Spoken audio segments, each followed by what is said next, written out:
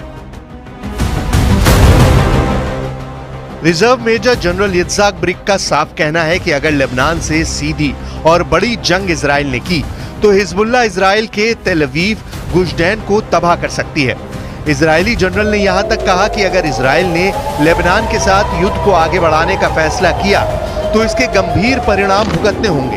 उन्होंने यहां तक कहा कि इजरायली सेना के टॉप अफसरों की बात निरर्थक होती जा रही है। इजरायली चैनल 12 के साथ एक इंटरव्यू में इजरायली जनरल ब्रिक ने यहां तक कह दिया कि हिजबुल्लाह पर हमले का झूठा प्रचार बंद करें, क्योंकि इजरायली सेना काफी छोटी है। इजरायली सेना के पास सिर्फ 6 डिवीजन है जो हमास तक को खत्म नहीं कर सकती है। ऐसे हालात में लेबनान में हिजबुल्लाह से सीधी जंग इजरायली सेना की 6 डिवीजन नहीं कर पाएगी और लेबनान युद्ध इजराइल के वजूद पर बहुत भारी पड़ सकता है। पिछले 100 घंटे में हिजबुल्लाह ने इजराइल के गिलॉट बेस में हमला करके 22 इजरायली सैनिकों को मार डाला है और अब इजराइल के सफाद में पूरा मिसाइल हेडक्वार्टर उड़ाकर हिजबुल्लाह ने इजरायली सेना की हालत खराब करके रख दी है। अब देखना होगा इजराइल हिजबुल्लाह के हमलों का बदला कैसे लेता है।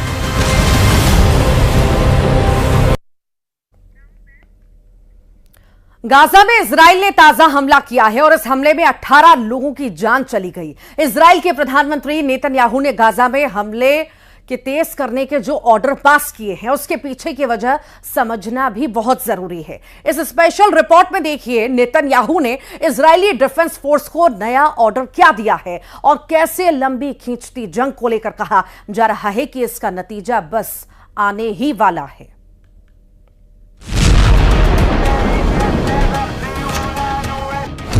गाजा में बिछ गई मौत की चादर। नेतन्याहू की फौज का ऑपरेशन सर्वविनाश एक्टिवेट। 18 लोगों की हो गई मौत, 40 से ज्यादा हो गए घायल। अब तक 41,000 से ज्यादा फिलिस्तीनियों की मौत, 80,000 से ज्यादा घायल। दुनिया ने ऐसी क्रूर जंग नहीं देखी होगी। गाजा में इजरायली डिफेंस फोर्स ने ताजा हमला किया है। यह हमला दक्षिणी गाजा में हुआ है। इजरायली सेना ने एक स्कूल को निशाना बनाकर जबरदस्त बमबारी की है। गाजा के जिस स्कूल में यह हमला हुआ है वहां ज्यादातर विस्थापित लोग शरण लिए हुए थे। इस हमले में बच्चे भी मारे गए हैं। जमीन का सीना चीरकर गाजा में जिंदगी बचाने की जद्दोजहद बता रही है कि यह जंग इंसानियत पर किस कदर भारी पड़ रही है। इसके अलावा खान यूनिस में इजराइल हमास युद्ध से विस्थापित फिलिस्तीनियों के लिए बने एक शिविर को निशाना बनाया गया।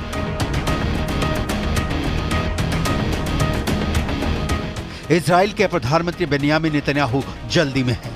गाजा को मिट्टी में मिला देने की जल्दी में नेतन्याहू की फौज ने गाजा पर हमले और तेज कर दिए हैं। नेतन्याहू की जल्दी की कई वजहें हैं। पहली वजह, 11 महीनों की लंबी जंग से इजराइल की जनता उकता चुकी है।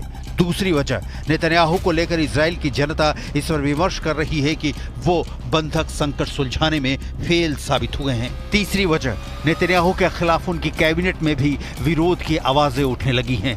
चौथी वजह, नेतन्याहू के खिलाफ इजराइल में विरोध प्रदर्शन शुरू हो चुके हैं। पांचवी वजह, इंटरनेशनल बिरादरी से नेतन्याहू पर आम फिलिस्तीनियों की मौत को लेकर सवाल उठ रहे हैं। वो लोग जिनका इस युद्ध से कोई लेना देना नहीं है, वो भी जंग के मलबों में कुछ इस कदर दबे हुए हैं जहां रहना तो छोड़िए, सांस लेना भी मुश्किल हो रहा है। गाजा का हाल यह है, वहां जीने के लिए जरूरी चीजें तो लगभग खत्म ही हो गई हैं, मरने के बाद दफनाने तक की जगह भी कम पड़ती दिख रही है। 23 लाख की आबादी हर पल मौत की आशंका में जीने को विवश है। 7 अक्टूबर 2023 से ही गाजा में तकरीबन हर रोज इजरायली ऑपरेशन हो रहा है। युद्ध विराम के लिए कई दौर की बातचीत भी बेनतीजा रही है। फिलहाल ये जंग कब थमेगी इसके कोई आसार नजर नहीं आ रहे हैं। यही वजह है कि इजराइल के तेल अवीव में बंधकों की रिहाई की मांग तेज हो गई है। इजराइल में शनिवार को हजारों प्रदर्शनकारियों ने सेना मुख्यालय और दूसरे सरकारी इमारतों पर धावा बोल दिया।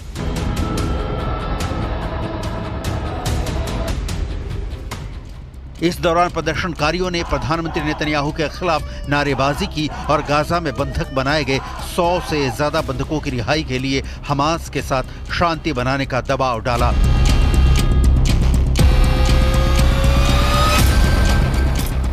कई लोगों ने समझौता करने में विफलता के लिए पीएम नेतन्याहू को जिम्मेदार ठहराया, क्योंकि उन्हें लगा कि युद्ध के दौरान उन्हें सत्ता में बने रहने में मदद मिलेगी। इस दौरान प्रदर्शनकारियों ने शहर के एक पुल पर चक्का जाम कर दिया। यातायात व्यवस्था भी ठप हो गई। प्रदर्शनकारियों में अब वो लोग भी शामिल थे जिनके अपने हमास के चंगुल में बंधक हैं। इस दौरान नाराज प्रदर्शनकारियों ने गुलाबी धुएं वाले पटाखे जलाकर और बंधकों की तस्वीरों के साथ अपना विरोध दर्ज कराया। ये भी कहा कि जब तक बंधकों की रिहाई नहीं हो जाती उनका विरोध प्रदर्शन जारी रहेगा। 7 अक्टूबर 2023 को हमास के लड़ाकों ने इजराइल में घुसकर 250 इजरायली और विदेशी नागरिकों को बंधक बना लिया था। इजराइल ने युद्ध छेड़ दिया, लेकिन बंधक छुड़ाने की कोशिश में अब तक 41,000 से ज्यादा फिलिस्तीनी मारे जा चुके हैं और जिस हमास के अंतिम आतंकी के मारे जाने तक जंग जारी रखने का नेतन्याहू ऐलान कर रहे हैं, वो हमास का आखिरी आतंकी अब भी इजरायली डिफेंस फोर्स की बंदूक की गोली से बहुत दूर दिख रहा है। जाहिर है नेतन्याहू मुश्किल में है। संयुक्त अरब अमीरात ने भी इजराइल से मुंह फेरा। यूएई ने कहा है कि अगर इजराइल अलग फिलिस्तीन देश नहीं बनाता तो वो जंग के बाद के उनके प्लान का समर्थन नहीं करेंगे। यूएई के विदेश मंत्री अब्दुल्ला बिन जायद अल नहान ने सोशल मीडिया पर इसकी जानकारी दी। इजरायली पीएम नेतन्याहू ने मई में जंग के बाद गाजा के लिए एक प्लान जारी किया था। नेतन्याहू का कहना है कि इसके जरिए गाजा का विकास होगा। प्लान जंग खत्म होने की तारीख से लेकर साल 2035 तक के लिए था। इसे 3 स्तरों में बांटा गया था। प्लान के मुताबिक गाजा में इजराइल कब्जे के बाद फिलिस्तीन की सरकार होगी। इसे यूएई, सऊदी अरब, मिस्र, बहरीन और जॉर्डन जैसे अरब देशों का एक गठबंधन मॉनिटर करेगा। इजरायली प्लान में गाजा के पोर्ट्स में निवेश से लेकर सौर ऊर्जा और इलेक्ट्रिक कारों की मैन्युफैक्चरिंग जैसी कई योजनाओं का जिक्र है। नेतन्याहू की तरफ से गाजा के भविष्य के लिए प्लान जारी करने के बाद उनके रक्षा मंत्री योव गैलेंट ने इसे नकार दिया था। योव गैलेंट ने इजरायली पीएम को चेतावनी दी थी कि वो फिलिस्तीनी जमीन पर कभी भी इजराइल का शासन नहीं होने देंगे। गैलेंट का बयान सुनिए।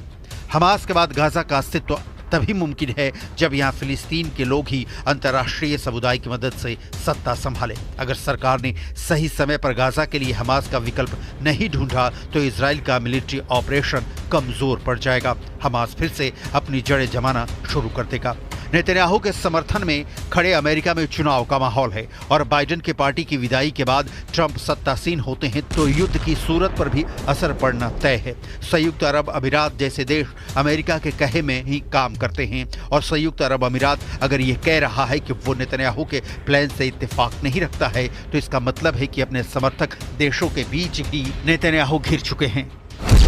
सवाल फिर वही घूम फिर कर खड़ा होता है कि इजराइल हमास युद्ध आखिर कब तक। जहां तक इजरायली बंधकों को हमास के कब्जे से छुड़ाने की बात है तो इसी हफ्ते 6 बंधकों की हत्या करके हमास ने नेतन्याहू को लाउड एंड क्लियर मैसेज दे दिया था कि वो चाहता क्या है और नेतन्याहू हैं कि उनके पास विकल्प नहीं बचे हैं। या तो सारे बंधकों को छुड़ाकर देश वापस लाना होगा या संपूर्ण गाजा को जमींदोज कर देना होगा, क्योंकि यहां से नेतन्याहू पीछे हटे तो घर में इजरायली उनके साथ चाहे जो व्यवहार करें, अरब देश इजराइल के खींचे कदम को एक कमजोर देश की निशानी से ज्यादा कुछ नहीं मानेगा, जो भविष्य में इजराइल के लिए आज से भी बड़ा संकट पैदा करने वाला हो सकता है।